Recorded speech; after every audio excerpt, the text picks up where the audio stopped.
magdalaw, dalawin din naman ninyo ako. Because most of the time, ang mga pastor ay nagdadalaw, pero I don't know kung ang mga kapatid ay kinukumusta sa bahay at pinapanalangin ang ating mga pastor. Di po ba?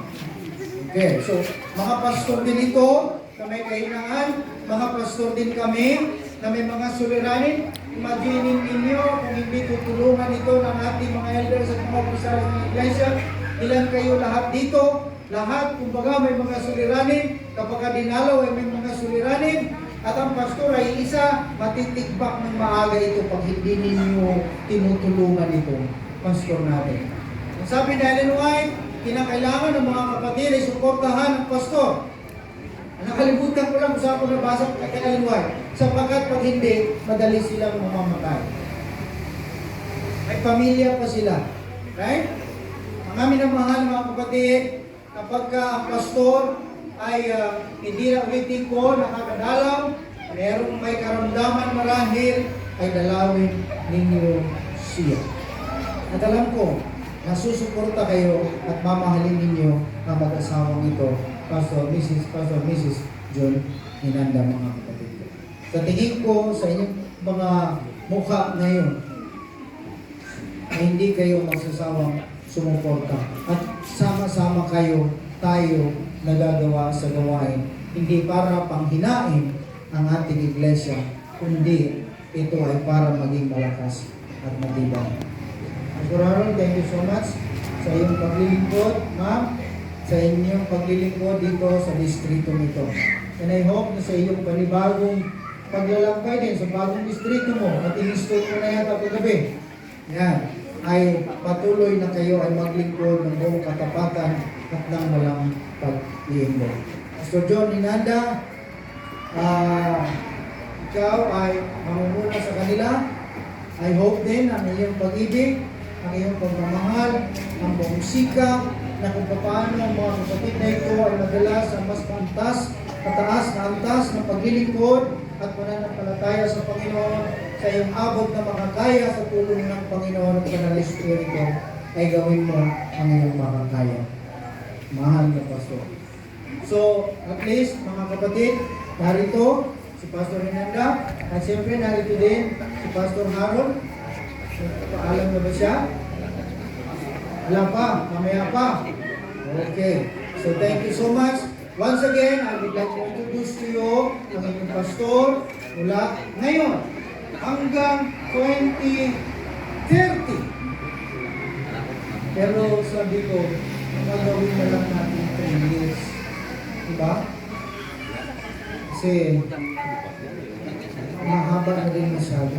Pero as of now, 5 muna. Okay? Brethren, Pastor and Mrs. John Hinanda. So pagpalain kayo, mamaya ako na sasabihin, ang nais kong sabihin sa inyo, kasama din kayo, ang mga itatalagay o day mamaya. Pastor John, thank you so much sa iyong paglilingkod doon at sa paglilingkod dito kasama ng iyong mga ito.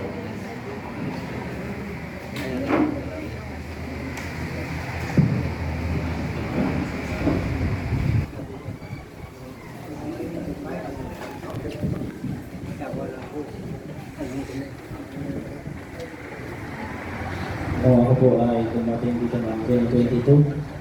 Isang folder ang binigay sa akin ni Pastor Ruben. Pero ngayon po ay nais ko pong ibigay ang 11 na mga folder, documents na 11 churches dati. Ngayon po kasi ay nasa 17 po sila. 17. Hindi ko po nagawa, pero yung mga nauna, abutan ko po dito mga iglesia, ay ito po yung kanilang documents, Pastor. Lupa, kasulatan ng lupa, denomination, listahan ng ICMS. Hindi siya kompleto, mayroon po walang laman dyan. Pero yan po yung dokumento na akin po naratnan dito po sa Central Palawan Hill na akin na po ibinibigay sa iyo. Ikaw na muli ang mga alaga. Akin na po masasabi, bago po ako umupo, maliban po sa mga dokumento na yan, isa sa pinakamagandang distrito po na aking napuntahan ay ang Central Palawan. Kaya, mamaya na po ako magsalita. Yan po, sana ay makatulong sa iyo, Pastor. Pero anytime na mayroong kailangan, ay tawagan mo lang po ako, tutulong ako sa iyo. Pero sa mga dokumento na aking ipapasa, ito po.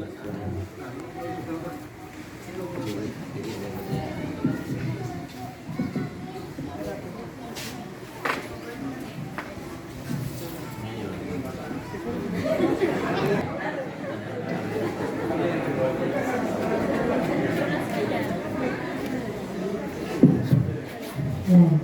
So, happy Sabbath po sa ating lahat. Kay Ma'am Charlie Gay Hinanda, District E ay active po when it comes to women's. Yan. Ang ating pong women's president as of last year ay si Ma'am Sally Saliaga.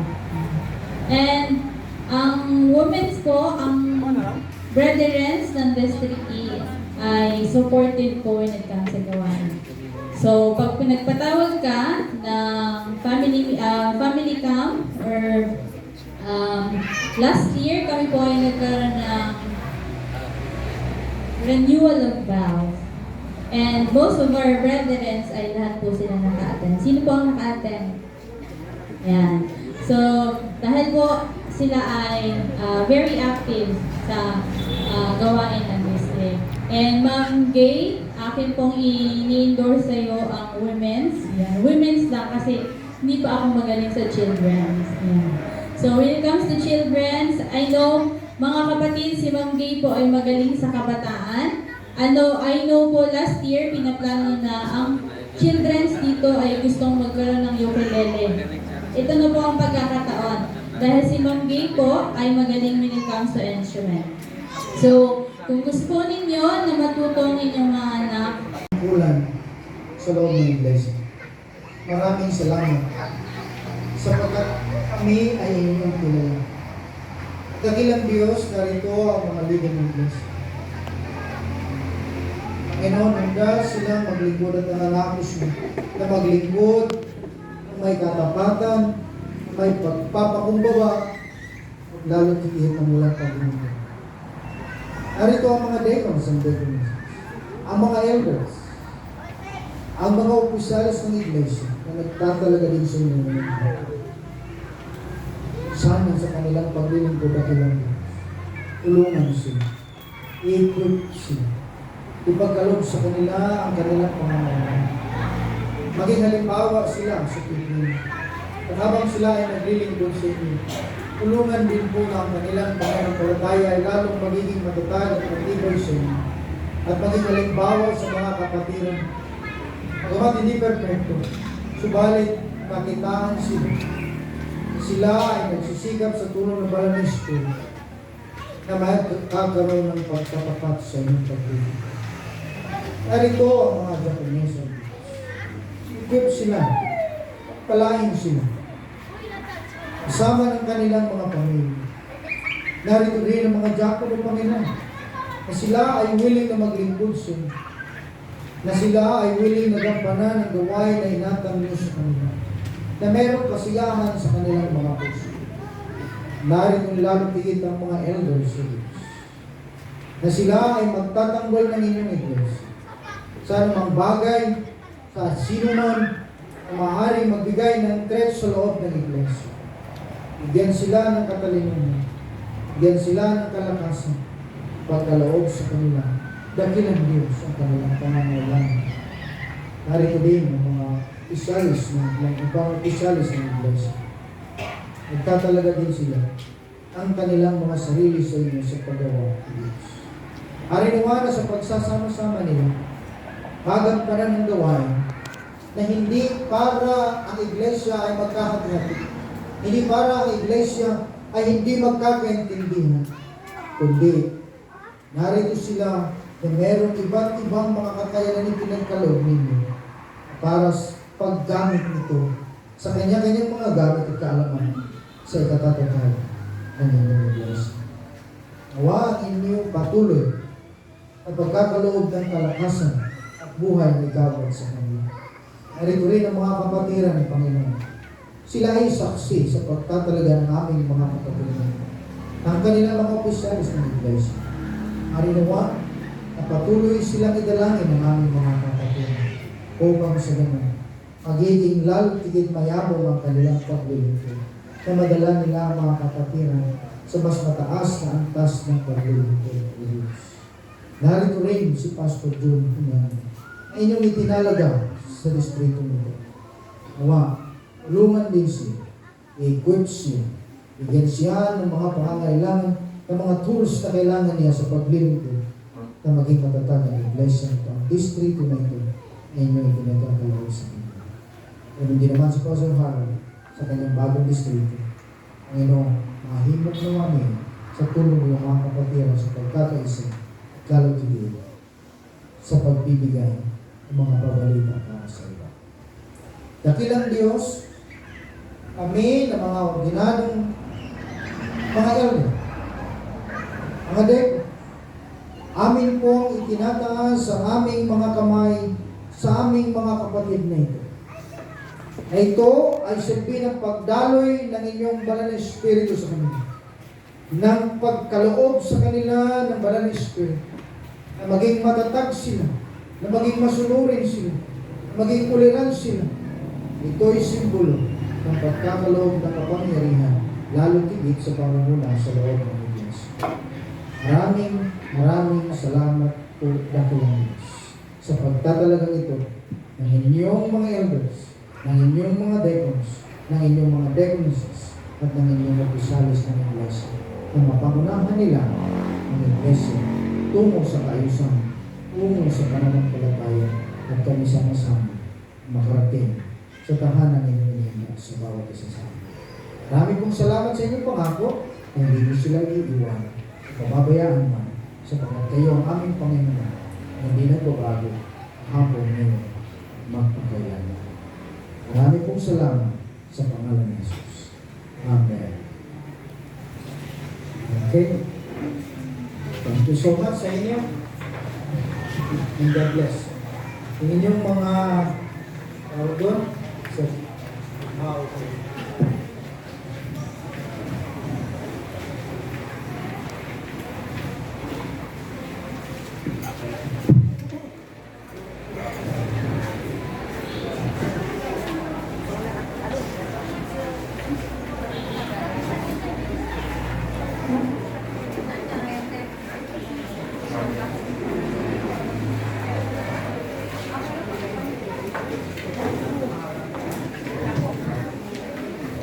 Okay. Para sa ating mga leaders and deaconesses at sa opisyalis ng ating mga iglesia, meron tayong Diba binigyan na kita?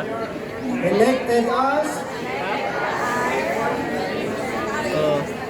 and Kasi nakita na natin na. I pledge to serve God faithfully, Hindi yan tinatira. uphold His word, and lead with humility and integrity. I will guide His people with compassion, dedicating my life to prayer and service, and stand as a steward of truth and light. In moments of challenges, I will seek strength in prayer. In times of success, I will give glory to God. May actions reflect gratitude,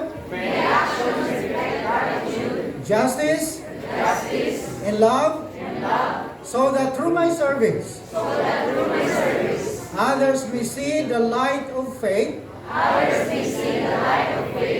and the goodness of God. May God help us.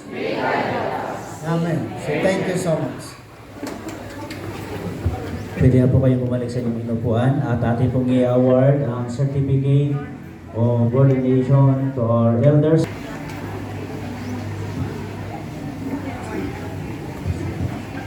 Mamimiss ko kay Pastor Harold. Wala na kaming driver. Pag kami po ay magpunta ng area council meeting at kung kami po ay magpunta sa Nara, sa Tacras, walang driver at walang mga pamirinda. Yun ang namimiss ko kay Pastor. Okay?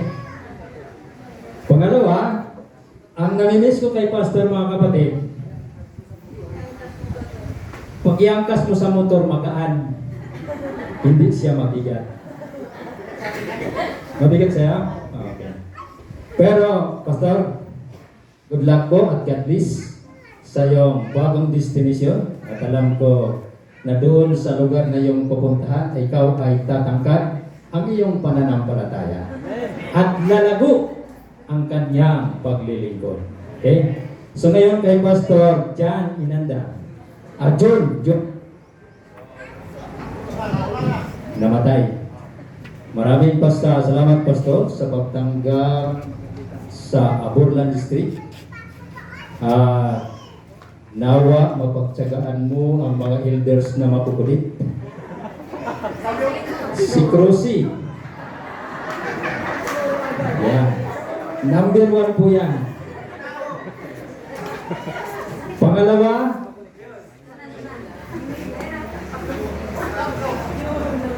saan yun? Ayun!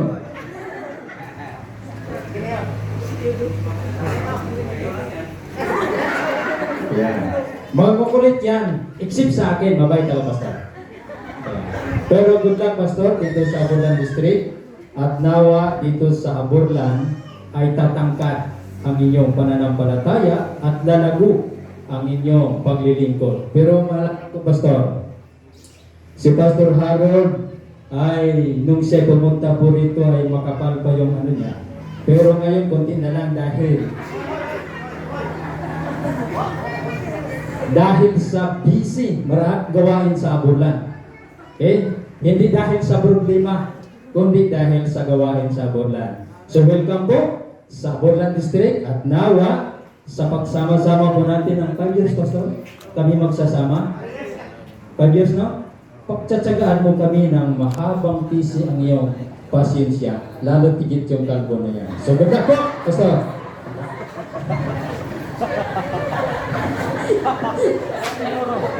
Okay lang po. Ayan, thank you po, Brother Bong.